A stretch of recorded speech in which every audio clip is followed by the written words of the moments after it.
En este día martes vamos a continuar en el desierto, pero vamos a cambiar un poco del personaje principal. Ya lo vamos a descubrir en la lección que se titula El gran conflicto en el desierto. Así que vamos a orar pidiendo la dirección de nuestro Dios.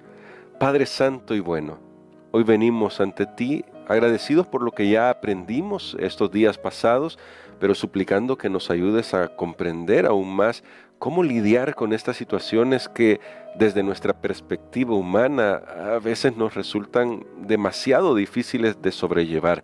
Pero en tus manos de amor encomendamos nuestros corazones, nuestras mentes para que podamos aprender de ti. En el nombre de Jesús. Amén. Pastor Dani Perla, ahora seguimos en el desierto, como decía antes, pero vamos a ir muchos años después del tiempo del peregrinaje de Israel en el desierto y nos vamos a concentrar en la persona de nuestro Señor Jesucristo.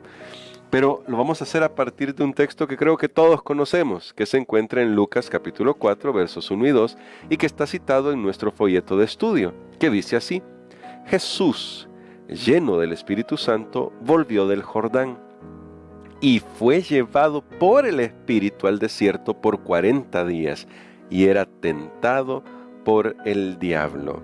Ahora, pastor, este texto cuando uno lo lee a simple vista, uno se pregunta, ¿cuál era el propósito del Espíritu Santo de llevar a Jesús al desierto si lo que va a encontrar ahí son las tentaciones del diablo, como aparece en el texto?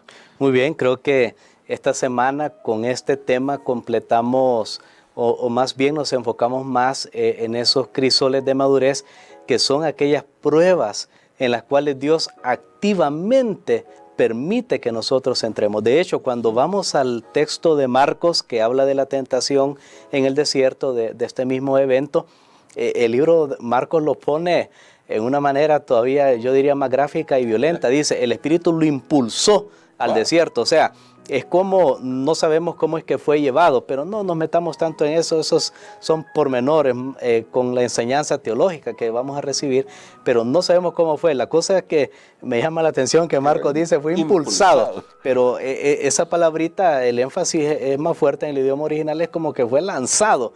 O sea, sí, intencionalmente el Espíritu lleva a Jesús al desierto y allí es tentado por el diablo. O sea, Dios es capaz de hacer eso, de lanzarme a mí a la boca del león, como dice el dicho. Ok, veamos entonces, analicemos el cuadro, la escena.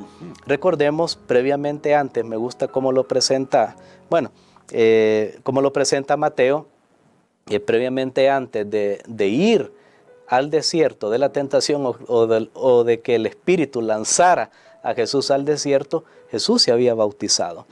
En el bautismo sucedieron cosas increíbles, cielos fueron abiertos, se escuchó una voz y muchas cosas impresionantes. Eso era un momento de victoria, era un momento de proclamación. Por 30 años Jesús había estado en el anonimato. Así es. Había estado ahí básicamente en el anonimato, pero ahora viene la inauguración de su ministerio. Ahora viene la proclamación. Dios dice desde el cielo, este es mi Hijo amado. Muy bien. Amén. Pero ahora tiene que venir la prueba.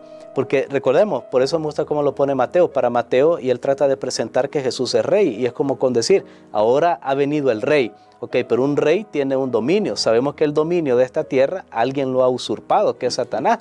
Ahora Jesús como rey tiene que enfrentar al enemigo, al oponente, a Satanás. Tiene que enfrentarlo.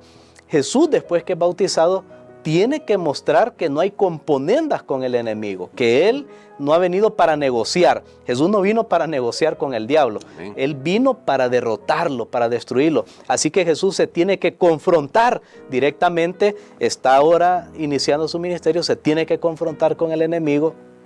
Y Jesús habla con el Espíritu, habla con Dios. Y le dice, mira, yo tengo que demostrarle ahorita que yo he venido para conquistar el dominio de este mundo. ¿Me permite? Entonces el Espíritu concuerda con Jesús. Y por eso es que el Espíritu lo lleva al desierto. Ahora, una lección que podemos aprender de esto es, Dios nunca va a permitirnos a nosotros entrar en una confrontación si no es su voluntad. Si no es su voluntad. Entonces, en este caso era la voluntad de Dios que después de la proclamación que él había hecho, viniera la demostración. Y en ese sentido es la palabra que tenemos aquí, es la palabra prueba. Pero para ver un aspecto bien interesante de esta tentación de Jesús, vamos al libro de Mateo, porque Mateo usa una palabrita que nos va a iluminar, Mateo capítulo número 4, y nos va, y el versículo número 1, vamos a leer hasta el versículo número 3. Y dice así: Entonces Jesús fue llevado por el Espíritu al desierto para ser tentado por el diablo. Después de haber ayunado 40 días y 40 noches, sintió hambre. Se le acercó el tentador y le dijo: Si eres hijo de Dios, di que estas piedras se conviertan en pan. Muy bien, es interesante que en esta narración se usan varios nombres para Satanás. Por ejemplo, en el versículo 1 dice el diablo, se menciona el diablo. En el versículo 3 dice: se le acercó el tentador, se le acercó el tentador. De hecho, en el versículo 10 se dice: vete, Satanás. Solo ahí tenemos tres palabras que se usan. Pero ahora quiero que nos concentremos en el versículo 3, se le acercó el tentador. ¿Saben que esta palabrita a mí me ha llamado la atención desde que la vi la primera vez? La palabra peirazo es tentar, pero estudiando un poco más me doy cuenta que es una palabra neutra, que puede significar o tentación o prueba. Ahora, cuando ya nosotros tenemos eso en mente, dice, se le acercó el tentador. O sea, ¿por qué Dios permitió que Jesús fuera conducido por el Espíritu al desierto para confrontarse con el diablo? Porque para Dios, como esa palabra es neutra y puede significar o tentación o prueba, para Dios era una prueba de ¿qué? De demostrar su afiliación con el cielo, de demostrar su victoria, de demostrar de qué estaba hecho, para decirlo de otra forma, claro, ¿verdad? Porque yo puedo decir teóricamente, bueno, cuando venga una situación, yo voy a salir corriendo a la montaña para escapar, vamos a poner un ejemplo, de una inundación. Ahora, si yo no lo estoy haciendo frecuentemente, ¿quién me dice que yo lo voy a poder hacer? De hecho, ustedes ven que en todo lugar hay muchas veces simulacros. Por ejemplo, un edificio dice: vamos a hacer un simulacro de evacuación si hay un incendio, si hay un terremoto.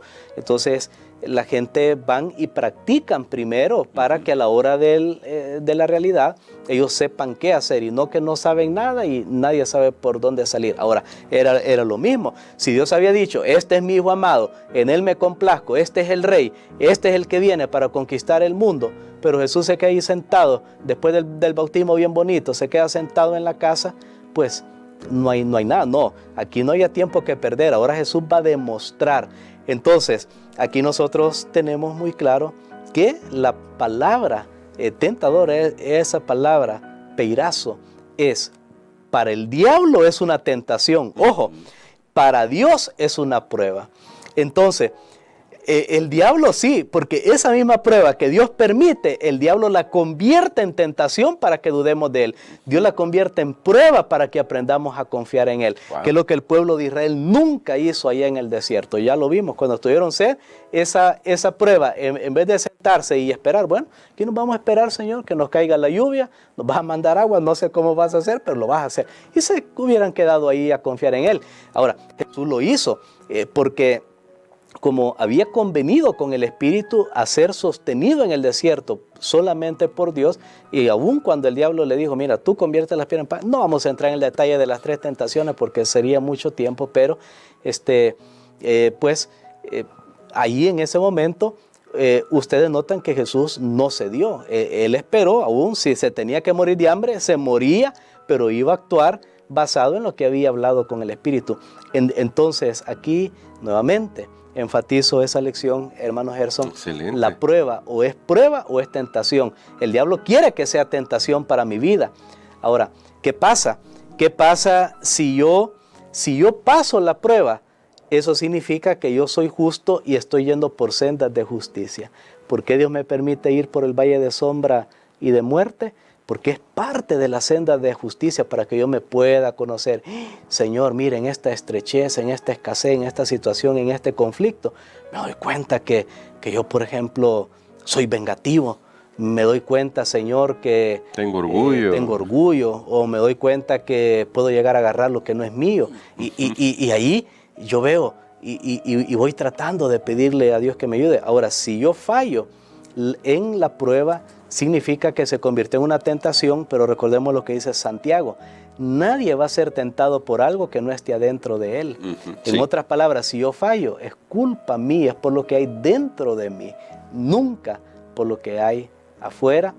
Cada uno toma su decisión. Pero ahora, pastor, justamente con esa pregunta surge otra, con esa declaración quiero decir, surge una pregunta.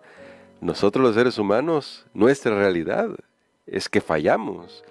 Pero entonces, aunque quiero ser muy claro en esto, no tenemos por qué fallar, esa es la verdad. No deberíamos. Jesús derrotó a Satanás y el pastor nos lo explicó de manera muy gráfica hoy.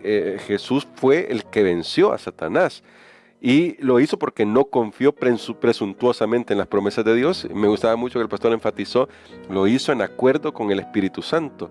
Entonces, ¿cómo podemos nosotros que fallamos aprender a aferrarnos a la victoria que Jesús obtuvo para finalmente ejercitar nuestra fe de tal manera que podamos tener la victoria que Jesús tuvo? Muy bien, yo creo que esto es maravilloso. Después que Adán y Eva pecaron, solo hay uno en toda la historia de este mundo que no falló nunca, y ese fue Cristo Jesús. Amén. Y ese es el único que nos puede salvar. De hecho, Él venció donde Adán y Eva tuvieron que haber vencido, para darnos a nosotros la oportunidad de ser perdonados por nuestros errores, porque recuerden que en la salvación suceden dos cosas. Primero está la justificación y Dios dice, ok, te voy a poner mi manto de justicia, mi victoria, mi vida perfecta. Esa victoria que yo tuve, y esto es maravilloso, hermano Gerson, esa victoria que Jesús tuvo en el desierto de la tentación, Él me la pone a mí, ese manto. Que no he hecho lo yo no he hecho nada. Es como que me pusieran un traje de un piloto y ahí con las barras y con las, todo lo que usan ellos y los logros y las alitas ahí de aviación, y cuando yo nunca he agarrado un avión, pero yo puedo posar en una foto. Pues eso es lo que hace Dios. Él me pone toda la victoria de Jesús, de la cual yo no participé, me la pone gratis. Pero entonces Él hace algo. Él dice, esa es mi justicia, pero ahora yo te voy a ayudar para que tú llegues a ser justo. Te voy a dar la victoria para que la próxima vez que pases por este momento de prueba, ya no sea tentación, no, sea solo prueba, y te voy a dar mi poder para que cuando pases por ese momento, entonces tú también seas vencedor como yo fui vencedor. Y así es que el cristiano va con Jesús, confiando en su victoria, basando en la victoria de Jesús, basando su vida en la victoria de Jesús, a la vez recibiendo poder para vivir una vida nueva. Pero si hemos fallado, no es si hemos fallado, hermanos, todos hemos fallado. Todos hemos fallado. Ahora podemos volvernos a Jesús para recibir su victoria y especialmente para recibir también poder para ser nosotros victoriosos como Él fue victorioso. Y gloria a Dios por eso. Así que si usted está pasando en este momento por una tentación, no permita que siga siendo una tentación, no permita que Satanás se aproveche de la situación.